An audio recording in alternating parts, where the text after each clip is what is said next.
Olá, alunos da Paulo Freire. Boa tarde. Tudo bem com vocês? Eu espero que sim. Essa daqui é a nossa aula 8 de matemática, tá? Vocês já me conhecem, sou o professor Aurélio.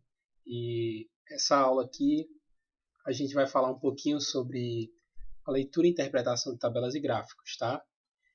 Esse capítulo do nosso livro, ele é um pouco mais escrito, então durante essa apresentação a gente vai ler um pouco mais do que digitar, do que escrever, como a gente fez nas últimas aulas, né? Que a gente fez exercícios e acabou escrevendo bastante. Então, nessa aula aqui, a gente fala um pouquinho sobre coleta seletiva, né? Então, aqui está representando os alunos que estão separando os materiais para colocar nas respectivas lixeiras, né? Cada lixeira tem um material diferente e a gente vai ver por que a gente vai falar disso daqui a pouquinho. Então, só contextualizando um pouco, né? Os gráficos eles são representações que facilitam a nossa análise de dados, né? E costumam ser dispostos em tabelas, né? A gente utiliza geralmente as tabelas para produzir gráficos. Então, aqui ao lado a gente tem um exemplo de uma tabela, que é falando do tamanho de uma camisa polo, né? E a gente tem aqui a altura e a circunferência total. Nesse caso aqui, todas as informações elas estão dispostas em uma tabela, né? A gente vai ter lá a barra do título e as colunas, né? As linhas e as colunas, onde vão estar dispostas as informações. E a partir de tabelas, que geralmente a gente consegue formular gráficos, tá? Que tem vários e vários tipos, né? Desde de barras, a pizza, e a pirâmides e dentre muitos outros que a gente vai estudar depois. Então, vamos aqui para a referência do nosso livro, né? Na referência do nosso livro, a gente está na escola Juntos pelo Saber, onde é produzida uma grande quantidade de lixo, né? Durante o recreio, nas salas de aulas, nos corredores, nas áreas de lazer, nos banheiros e nos espaços de convivência, né? Mas não só na escola, como no entorno dela, na comunidade, no município, é gerado diariamente uma grande quantidade de lixo, mas é importante colaborar para a coleta seletiva, refletir sobre o desperdício e conhecer a respeito da maneira correta de descartar cada item. Na coleta seletiva, os materiais são separados por tipo: plástico, papel, vidro, metais, orgânicos e etc. A coleta seletiva tem um papel importante na conscientização da população sobre o consumo sustentável e preservação do meio ambiente. Então, durante 4 semanas, os estudantes da turma do Cauê realizaram a separação de todo o lixo produzido na escola, arrumaram a bagunça para a pesagem e o resultado foi expressado na tabela a seguir. Então, a gente tem aí, né, um pouquinho sobre a importância da coleta seletiva, tá? Que é justamente separar o lixo, né, de acordo com cada classificação do material, certo? E que isso é fundamental para que consiga haver de forma eficiente a reciclagem, né? Porque sem uma coleta seletiva é muito difícil a gente separar os materiais do lixo, certo? Então é por isso que, se possível, né, a gente possa todos os dias separar o nosso lixo, o lixo seco do lixo orgânico, se possível, o lixo que é metálico do lixo plástico e assim por diante. E ainda mais importante, né, se a gente conseguir contactar uma empresa que recicle esse material para dar destino, um bom destino para esse lixo, né? Então a gente tem aqui uma tabelinha, né, que foi montada com as informações que os alunos coletaram, né? Então aqui a gente tem o tipo de lixo que eles identificaram, foi o plástico, papel, metal e lixo orgânico, tá? Ao longo de 4 semanas. Então vejam aí que é uma grande quantidade de lixo, né? Porque não para, né? A gente sempre está consumindo alguma coisa e a gente sempre está produzindo lixo. Isso tudo tem que ser, tem que ter um destino, é isso? E aqui ele organizou isso em uma tabelinha, né? Primeira semana, segunda semana, terceira semana, quarta semana, tá? De acordo com a quantidade em quilos, né? Então, durante as 4 semanas da coleta de lixo, os alunos fotografavam as dependências da escola após o intervalo, onde faziam anotações verificando a situação do lixo e a pesagem. Os estudantes da turma de Cauê também fizeram visitas às casas localizadas no entorno da escola e aplicaram um questionário de 50 domicílios. Vejamos o resultado. O que as famílias fazem com o lixo em casa, né? 30 famílias armazenam tudo junto para a coleta, 12 famílias queimam o lixo, 8 famílias realizam a separação de resíduos sólidos e orgânicos, né, e rejeitos. E essa daqui foi a primeira pergunta, né, do questionário que eles fizeram.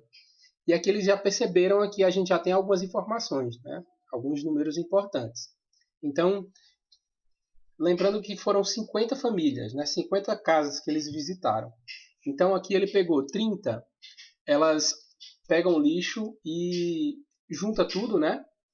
Ou seja, não tem seleção nenhuma. 12 famílias ela queimam o lixo e 8 eles realizam a separação, né? De acordo com o tipo, sólido, orgânico ou rejeitos. Então vejam que a gente está organizando a nossa informação, né?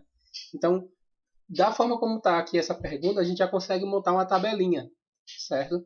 A gente já consegue organizar e visualizar melhor essa informação do que só como frase. E os números, eles fazem isso pela gente, né? Eles representam bem uma situação, tá? Basta a gente saber como é que utiliza eles direitinho, né? Então, a segunda pergunta aqui. As famílias sabem o que é coleta seletiva de lixo? 15 famílias sabem, enquanto 35 não sabem. Então, veja aí, né? Se 30 dessas famílias armazenam tudo junto, vejam que 35 não sabem fazer. Vai ver que boa parte dessas pessoas que não fazem coleta seletiva não sabem nem o que é coleta seletiva, né? Então, é uma coisa que a gente já pode começar a fazer algumas relações, né? Mas é uma coisinha que a gente vê lá para frente, tudo bem? Então, vamos lá, né? Então, com esses dados, né, que foram gerados, foi produzida aqui uma tabela, certo? Aliás, desculpa, um gráfico, né? E esse gráfico aqui foi produzido a partir da tabela. Então aqui a gente tem primeira semana, segunda semana, terceira semana, quarta semana. E a gente tem plástico, papel, metal e orgânico, né? O plástico está em azul, o papel está em laranja, o metal está em cinza e o orgânico está em amarelo, né? Então, vê só. Se eu quisesse saber quanto de lixo orgânico foi produzido na primeira semana, ora, só era vir aqui na coluninha amarela, 26. 26 o quê? Quilogramas, né? O gráfico está em quilos. Eu já saberia quanto de lixo orgânico foi produzido na primeira semana. E na quarta semana, será que diminuiu ou aumentou a quantidade de lixo orgânico? Aqui já tem 18, né? Então 18 quilogramas na quarta semana de lixo orgânico. Então a gente consegue ver essas informações e como elas se comportam ao longo do tempo através de um gráfico, tá? Isso é bem legal. Então vamos para alguns pontos aqui importantes, né? Que o livro tentou destacar para a gente. O orgânico é o lixo mais produzido no ambiente escolar, né? Então, se a gente der uma olhadinha aqui no gráfico, a gente vai perceber que em cada semana, né, apesar de variar, né, a quantidade de lixo orgânico produzido, a gente percebe que no final das contas, toda semana o lixo orgânico é o que tem mais, né? É a quantidade em peso, né? Em quilos.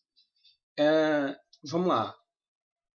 Plásticos, como copos, pratos e talheres, fazem parte do kit que vem junto com a merenda escolar. São 44 kg de lixo plástico produzido durante as 4 semanas. Então, olha lá, plástico, né? 13, 10, 12, 9. Se a gente fizer essa soma aqui, a gente vai obter os 40 quilos que ele falou. Tudo bem? Então, todos esses pontos aqui são observações que a gente pode observar no gráfico. Se eu quisesse perguntar para vocês, por exemplo, quantos quilos de matéria orgânica foi produzido durante essas 4 semanas? O que é que daria para fazer? Bem, a gente só viria aqui, né? Matéria orgânica está em amarelo, 26, mais 20, mais 22, mais 18. Bastaria a gente somar esses valores e a gente conseguiria chegar ao resultado, né? A gente ia descobrir quanto de lixo orgânico foi produzido, de matéria orgânica, né? E eu poderia fazer isso com os outros também. Mas aí depende do que a gente está tentando buscar, né, nessas informações. Então vamos lá, né? O que as famílias fazem com o lixo em casa? Aí ele pegou aquelas informações que estavam organizadas dentro dos questionários, né, numa tabelinha, e acabou transformando também em um gráfico, né, de barras.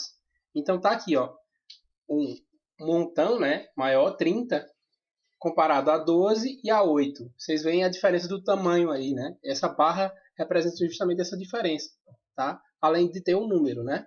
Então, pela barra a gente já saberia, né? Quem é que eles fazem mais o quê? Bom, armazenam tudo junto, né? Para coleta.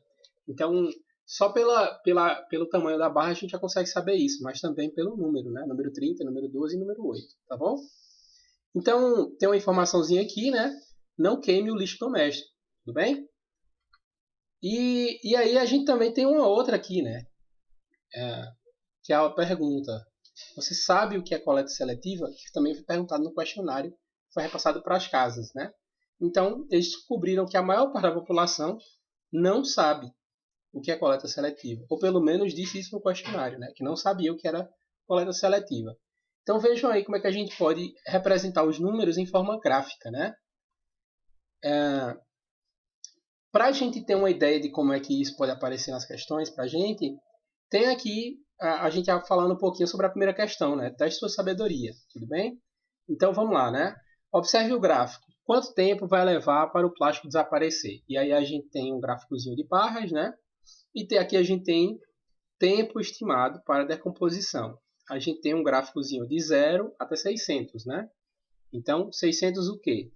Então, vai ser 600 anos, né? Vai estar em tempo exato, varia de acordo com o tipo do produto e as condições do ambiente. Então, vejam aqui que, como está escrito 50 anos, esse 0 a 600 é 600 anos, tá? Então, vamos lá, né? Um copo de isopor demora quanto? 50 anos. Ó, 50 anos. Aí, uma latinha de alumínio, né? 200 anos. Perceba que a barra vai aumentando, né? Então, uma fralda, 450. Uma garrafa plástica, 450. E uma linha de pesca, 600 anos. Tá? O máximo da nossa escala aqui. Então, percebam aí, né? Que o gráfico está representando esses valores visualmente para a gente. Para que a gente consiga ver isso, ver os números de forma visual também. Além de só o símbolo, né? Então, de acordo com o gráfico, qual produto demora mais para se decompor na natureza?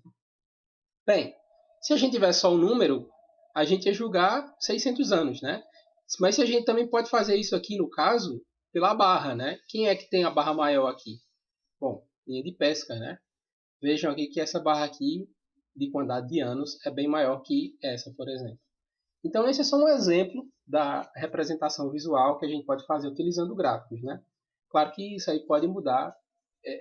Existem muitos tipos de gráficos e eles são utilizados em muitos locais diferentes, para empresas, em jornais, para representar o valor monetário de dinheiro, e muita coisa, né? Em conta de energia.